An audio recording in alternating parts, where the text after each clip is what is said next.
Hello students, बच्चों। हम लोग बीएड फर्स्ट ईयर में फिलॉसफी के पेपर में वेदांत दर्शन पढ़ रहे थे और हमारा वेदांत दर्शन समापन की ओर ही था। तो आज हमारी लास्ट क्लास है। हमारा आज वेदांत दर्शन का लास्ट वीडियो है, जिसमें हमारा आज का टॉपिक है वेदांत दर्शन की शिक्षण विधियाँ एवं अन्य पक्ष। तो शिक्षण विधियों के अलावा हम अन्य पक्ष में देखेंगे कि वेदांत दर्शन के अनुसार छात्र की संकल्पना कैसी है, अनुशासन की संकल्पना कैसी है, शिक्षार्थी की संकल्पना कैसी है और हमारा विद्यालय कैसा होना चाहिए, उस पर भी हम मुख्य बिंदुओं पर आज अध्ययन करेंगे, चर्चा करेंगे। ठीक है, तो आइए हम स्टार्ट कर लेते हैं वेदांत दर्शन की शिक्षण विधि। तो हमारी इसमें पहली विधि है प्रत्यक्ष विधि। प्रत्यक्ष विधि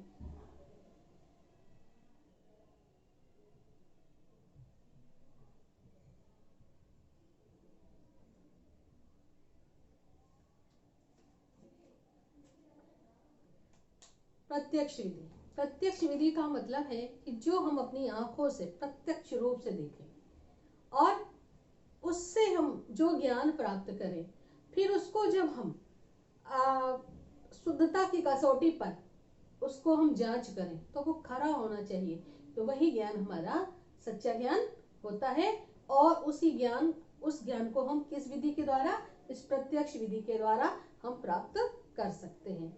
ठीक है, तो यहाँ पर बात की प्रत्यक्ष विधि यानी जो आंखों से देखा जाए। ये जगत जो हमें आंखों से दिख रहा है, क्या ये ऐसा ही है? अभी तक हमने जो वेदांत दर्शन में पढ़ा, यही तो पढ़ा कि जो चीजें हमें आंखों से दिख रही हैं, जगत जैसा हमें दिख रहा है, ये वैसा नहीं है, क्योंकि जगत तो मिथ्या है। इसको जो रचना की है वो किसने की? ब्रह्म ने की है।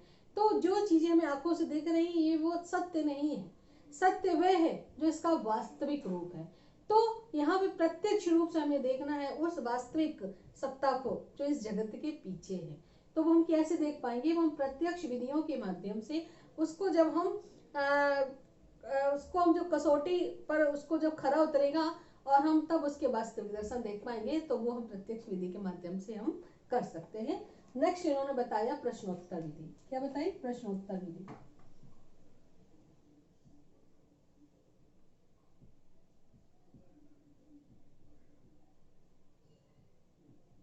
प्रश्नोत्तर विधि, तो प्रश्नोत्तर विधि में जो शंकराचार्य जी हैं, उन्होंने अपने ब्रह्म सूत्र का जो प्रतिपादन किया और उसको जो उन्होंने उसका निर्माण किया, तो वो उन्होंने प्रश्नोत्तर विधि के माध्यम से ही किया, यानी प्रश्नोत्तर के द्वारा ही उन्होंने किया। तो इस विधि में क्या होता है कि आपस में जो है क्वेश्चन आंसर किए जाते हैं और उससे समस्या का समाधान किया जाता है। तो इसमें हमारी नेक्स्ट आती है शास्त्रार्थ विधि।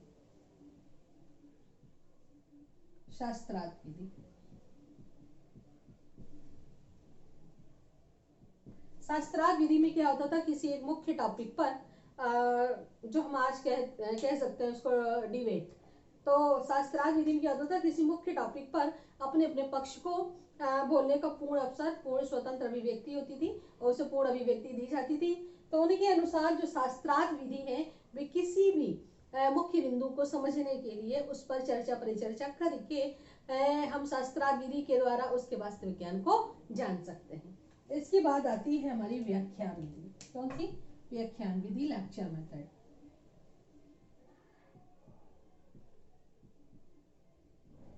तो व्याख्यान विधि में क्या होता था कि उपदेश के रूप में जो गुरुजन होते थे वे शिक्षा बांटते थे, शिक्षा देते थे। तो व्याख्या मतलब यहाँ पे है किसी भी एलिमेंट्स की, किसी भी तत्व की, किसी भी टॉपिक की जो है व्याख्या के रूप में पढ़ाया जाता था। ठीक है, नेक्स्ट है इसी में हमारी स्वाध्याय विधि। स्वाध्याय विधि,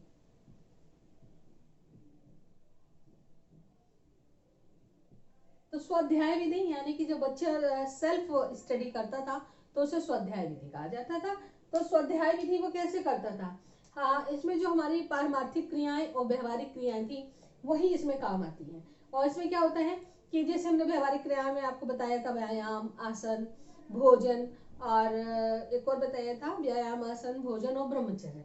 ठीक है, तो उसमें क्या होता है स्वाध्याय विधि में यम, नियम, संयम, प्रत्याहार, प्राणायाम और ध्यान, धारणा, समाधि, इन सब के विषय में क्या होता है, इन सबको पालन करते हुए वे इस स्वाध्याय विधि को मतलब स्वाध्याय विधि के माध्यम से वे ज्ञान को ग्रहण करता है। स्वाध्याय यानी कि स्वयं से जब वो अध्ययन करता है तो स्वयं से अध्ययन करने में ये जो हमारी व्यवहारिक क्रियाएं, पारमार्थिक क्रियाएं जो मैंने आपको बताई, वो क्रियाएं इसका साथ देती है। ठीक है, लास्ट में हमारा आ जाता है कि अच्छा हाँ, इसमें हमारी 3 विधियां जो हमने बताई थी, श्रवण, मनन, निधिध्यासन, तो वो भी इसी स्वाध्याय में ही आ जाएगी। ठीक है, अब 6 नंबर में आएगा हमारा श्रवण विधि, मनन विधि, निधिध्यासन विधि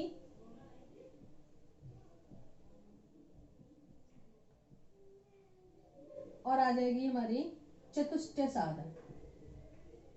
चतुष्टय साधन। ठीक, तो मैंने यहाँ पे बताया स्वाध्याय में कि श्रवण, मनन, निधिध्यासन ये विधियां भी काम आएंगी, क्योंकि श्रवण करने से क्या होता है, हम जब हम सुनते हैं तो वो हमारे दिमाग में स्टोर हो जाता है। ठीक है, मनन करने से हम जब उस पर चिंतन करते हैं, तर्क करते हैं, तो हम उसके द्वारा कोई निर्णय निकाल लेते हैं, तो जब हम जो निर्णय निकालते हैं वो हमारा निधिध्यासन कहलाता है। और चतुष्टय साधन, अगर हम इसको वैसे ही जैसे कि हमने परा और अपरा पढ़ा था, तो हमने आपको बताया था कि परा ज्ञान में हम इन दोनों मतलब 1 2 3 4 और ये 4 हो गए, तो इस प्रकार से देखें तो हम 8 विधियों का प्रयोग करते हैं। और जब हम लौकिक ज्ञान की बात करते हैं तो केवल हम श्रवण, मनन, निधिध्यासन द्वारा लौकिक या व्यवहारिक ज्ञान को प्राप्त कर सकते हैं। तो इस प्रकार से इन्होंने शिक्षण विधियां बताई, प्रत्यक्ष विधि, प्रश्नोत्तर विधि, शास्त्रार्थ विधि, व्याख्यान विधि, स्वाध्याय विधि, श्रवण, मनन, निधिध्यासन और चतुष्टय साधन।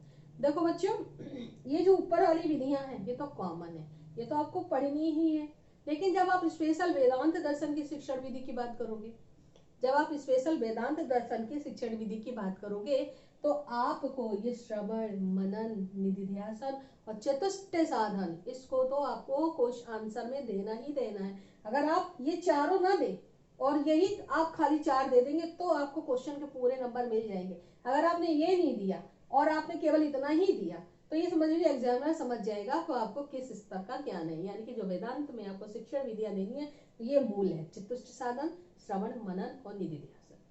पढ़ना तो आसान है, लेकिन सटीक पढ़े हम, कम लिखे, अच्छा लिखे, जिससे हमें पूर्ण अंक प्राप्त होंगे। यानी कि ये तो सारी चीजें आपको और भी दर्शन में मिल जाएंगी, लेकिन जब हम श्रवण, मनन, निधिध्यासन और चतुष्टय साधन की बात करेंगे तो वे केवल और केवल हमको वेदांत दर्शन में ही मिलेगी। तो इसलिए ये इसका मुख्य पॉइंट है, अट्रैक्टिव पॉइंट है, इस पर आप लोग ध्यान देना। ठीक है, तो ये तो थी शिक्षण विधियां। चलिए अब हम बात कर लेते हैं कि वेदांत दर्शन के अनुसार हमारी छात्र संकल्पना कैसी, मतलब हाँ, छात्र संकल्पना को देख लेते हैं।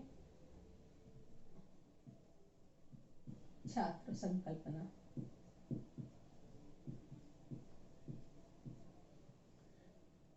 कहने का मतलब है कि वेदांत दर्शन के अनुसार छात्र कैसा होना चाहिए। शिक्षा के अन्य पक्ष हैं बच्चों, यहाँ पे देख लेते हैं, यहाँ पे शिक्षा के अन्य पक्ष।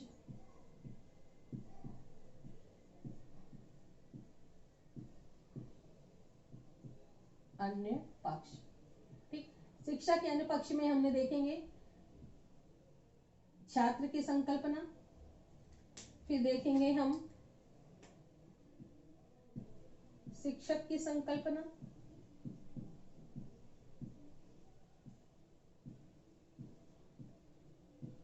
फिर देखेंगे हम अनुशासन की संकल्पना, और फिर हम लास्ट में देखेंगे विद्यालय की संकल्पना। तो इस प्रकार से ये हमारा अलग टॉपिक हो जाएगा और ये विधियां हमारी अलग टॉपिक हो जाएंगी। तो अब आप लोग इसको, हम अलग अलग कर दिया है मैंने इसको, अब आप लोग इसको समझ जाइएगा। ठीक है, ये जो इतनी चीज है ये हमारी शिक्षण विधियां हैं और ये हमारी शिक्षा के अन्य पक्ष। तो अन्य पक्ष में हम देखेंगे छात्र संकल्पना। तो छात्र संकल्पना में शंकराचार्य जी कहते हैं कि जो छात्र हैं वह क्या है, ब्रह्म का अंश है और उसके अंदर सारी शक्तियां जो है वो विद्यमान है। तो वे ज्ञान प्राप्ति करने का एक मुख्य स्रोत है, तो उसके अंदर सर्व शक्तियां विद्यमान है। ठीक है, तो अभी क्या करना है, उनकी शक्तियों को प्रशिक्षित करना है। और वो शक्तियां कैसे प्रशिक्षित होंगी, जब उनको इस चतुष्टय साधन का पढ़ाया जाएगा, चतुष्ट साधन के विषय में बताया जाएगा, उन्हें जीवन का अंतिम उद्देश्य बताया जाएगा, जीवन का अंतिम लक्ष्य उन्हें बताया जाएगा। यानी कि उन्हें अहम ब्रह्मास्मि उसका जब उन्हें हम ज्ञान कराएंगे, तब वो छात्र जो है अपने वास्तविक जीवन के बारे में वह जानेगा और इस जीवन की सत्ता के वास्तविक रूप को पहचानेगा। तो छात्र संकल्पना में वो कहते हैं कि छात्र जो है सभी संभावनाओं का स्रोत है। फिर वो कहते हैं शिक्षक की संकल्पना। तो शिक्षक की संकल्पना बड़ी गंभीर होती है। शिक्षक का जो जिम्मेदारी होती है वह बहुत ही गंभीर होती है। उसे पारलौकिक ज्ञान के साथ साथ उसे लौकिक ज्ञान को भी छात्रों के भीतर देना पड़ता है। और क्या होता है कि शिक्षक जो होता है वह कहता है छात्रों से कि तत्त्वमसि और अहम ब्रह्मास्मि, अर्थात वे तत्वों का उन्हें ज्ञान देते हैं और कहते हैं कि तू ही ब्रह्म है। तत्त्वमसि मतलब तू ही ब्रह्म है। तो वो तत्त्वमसि की जो है संकल्पना बच्चों के भीतर डालते हैं, ठीक है।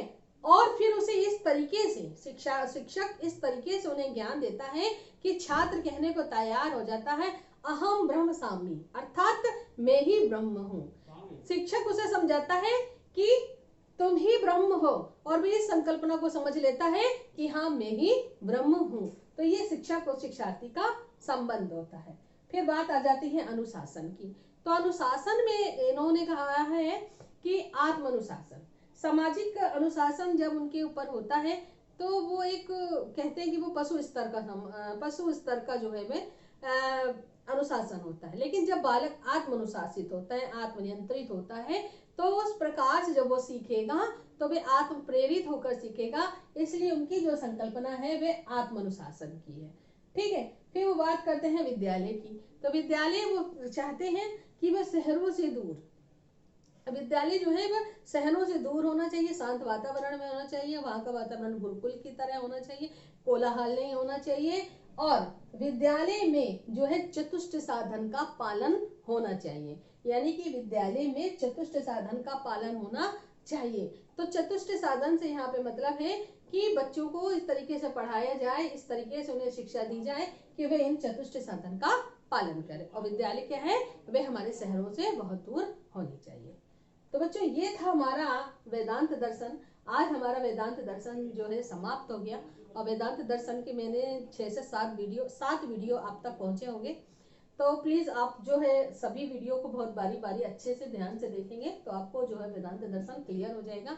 ये मान के चलिए भारतीय दर्शन में जो है वेदांत दर्शन को लॉन्ग क्वेश्चन में पूछता ही पूछता है, चाहे वो डायरेक्ट वेदांत दर्शन से पूछ लेगा, चाहे वो डायरेक्ट कह देगा शंकराचार्य का अद्वैत वेदांत की संकल्पना को व्यक्त कीजिए। तो ये समझ लीजिए चाहे वो वेदांत दर्शन पूछे वह चाहे शंकराचार्य का अद्वैत वेदांत पूछे, तो आपको बताना यही चीजें हैं। तो हमने 7 वीडियो आपको आप तक पहुंचाया है। तो आप लोग प्लीज एक एक वीडियो को बहुत ध्यान से देखिएगा तो आपको वेदांत की संकल्पना, वेदांत दर्शन, वेदांत फिलॉसफी अच्छे से समझ में आ जाएंगे। और अब अगली क्लास में हम नया दर्शन लेकर आएंगे। आई होप आप लोगों को वेदांत दर्शन समझ में आया।